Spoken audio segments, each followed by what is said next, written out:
As a growing number of baby boomers look to downsize and declutter their lives, they're sometimes finding that their prized possessions are not as valuable as they thought. Things that held value for boomers and Generation X cohort, like family heirlooms and antiques, are a waste of space to a younger set of millennial buyers, a generation known for its minimalism. So what's going to happen to all this cool stuff that we've been collecting over the years, and what do we do with it? Well, Kyle Bainter, a storage expert, has joined us this morning to tell us some options that maybe we haven't looked at in, well, ever. Good morning, Kyle. Good morning. How you doing? So far, so good.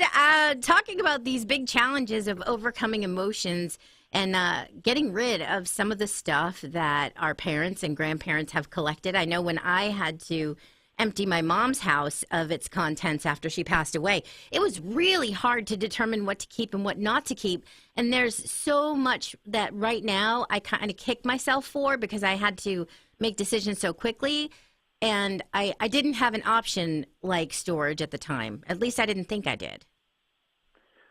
Sure. Yeah. And you nailed it.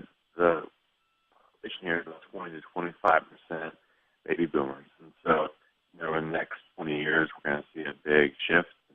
And folks that are downsizing out of home and been in for 20 years, maybe they want to live more urban now, or whatever the case may be. And so, what do you do with all the stuff? Kyle, I have to ask you if you're on a speakerphone at all. It's hard to hear you. I'm not on a speakerphone. Okay. Let me see if I can find a better spot. Okay. Maybe if we can find a better spot, that'd be cool. But yeah, while you do that, it's important, I think, to know that we do have some options for such as storage, but nobody wants to pay for a storage unit that's going to end up on Storage Wars, where people are going to be bidding for your stuff because you totally forgot that it was there. Exactly. Can you hear me better? It goes in and out. Let's try, and if I can't hear you, I'll let you know. Okay, great. Yes, you're right. So the next generation of folks are really kind of more urban focused, right? And so I don't know if there's a generation that's going to want to just have a bunch of stuff. They're not necessarily as attached to the family heirlooms. And so we just think storage is changing a little bit. That generation will likely still need storage because they want to live more urban. That means they have to maximize their space. They might not necessarily have that extra closet for all the stored items. But it's probably just a little bit different than the way it's been in the past. Yeah, definitely. I mean, there are times when you go, okay, what do I do with this colander? You have 4 of them at home. You don't need mom's 3 that she's got in her kitchen. So you go to places like the Salvation Army or Goodwill, but even they have so much stuff that they're filtering anymore that they're being selective on what they'll take. Exactly. Yeah, I mean, you can always find services such as Craigslist out there as well that will help. Exactly right. As the stuff continues to accumulate, it's just difficult to take everything. In the U.S., we have now close to 55,000 storage facilities across the country.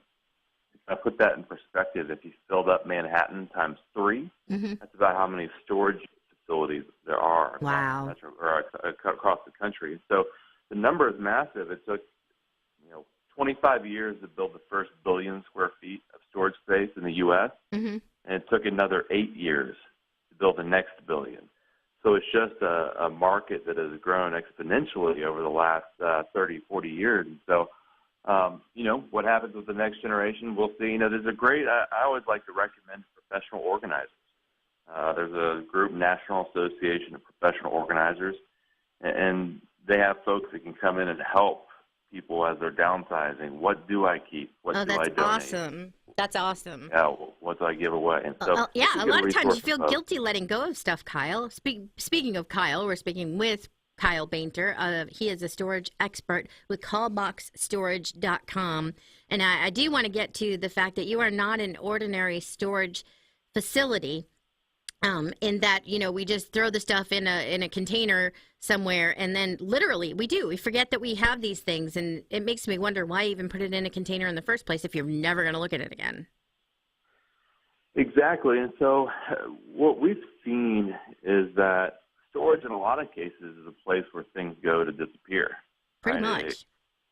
it's a place where things go and you never get them back, Mm-hmm. and so your stuff is just sitting there for years. And what we've said is it's not really a functional, efficient way to make the best of your space. We don't want to waste space. We want it to be usable. And so what we've done is we've created a platform called a Callbox Storage where we not only do we provide a pickup and delivery of the items to and from storage, the customer never has to go back, but we also provide what I think is really neat, a photo inventory of what's in storage. And so what we're trying to do is make it usable so that instead of the customer needing to go back and forth, deal with the labor and the trucks and all of that, we provide storage in your pocket, right? You have all your inventory on your phone. Mm-hmm. Pull it up, see what you have in storage, and when you want something back, you get it back with a click.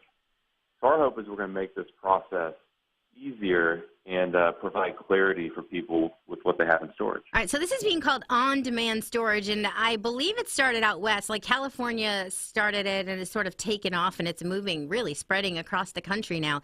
You are the first I've heard of it as it's headed toward the East Coast, and I wondered if you have some sort of, you must have some sort of organizational skill in order to keep hold of people's possessions and then be able to give it back to them. Do you store our stuff similarly to how we would if we went to a storage facility ourselves, or do you have a different method of keeping items? Yeah, so it's a little bit different. So, imagine going into a nice big retail store or a Sam's Club or whatever it is where things are organized and racked and displayed and tracked with barcodes and all that. That's essentially kind of how we do it. But you're exactly right. There's groups kind of it's a small handful of groups, a lot on the the Northeast and the West Coast. And then we're kind of the first Texas-based group to do this, and we're growing and expanding quickly. And so people are saying, hey, if I can get my stuff to storage and not have to deal with all the labor, and if it's a similar price point, then, hey, why would I not do that? Nobody likes the work of going back and forth to the storage unit. So. No, and like you said, it's out of sight, out of mind. People put it in a storage unit and then they never go back. But in this case, you can basically have it on your phone. You can have a list of what's in storage and go, oh, hey, you know what? I think I do want to get that rocking chair that I put in storage, and I would love to put it in the kids' bedroom or whatever you're going to do with it. But the fact that you have it and you can remember that it's there is the biggest thing. Exactly. Ease of access is key because, if you have a storage unit and you have stuff packed in there, you want the camping gear for your weekend getaway. Well, how do you go dig through your storage unit to find it? You could be there an hour moving around boxes, shuffling, trying to locate where your camping gear is. And so you all are like way more organized, yeah. Right. With this model, all you have to do is search and pull it up and tap a button on your phone, and we bring it back to you. So, all right. Could you do that with our backyard shed as well, Kyle? Do you mind? What's that? I said, do you mind doing that with my backyard shed as well? Will you go look exactly, in there and try to figure out where I put anything? Because I never know where I put anything in that thing. Exactly. Oh, gosh. Organization is key. All right. For more information, Kyle is at callboxstorage.com. Kyle, thank you for joining us this morning. Thanks, Wendy. I appreciate it. You're very welcome. WINA News Time 720.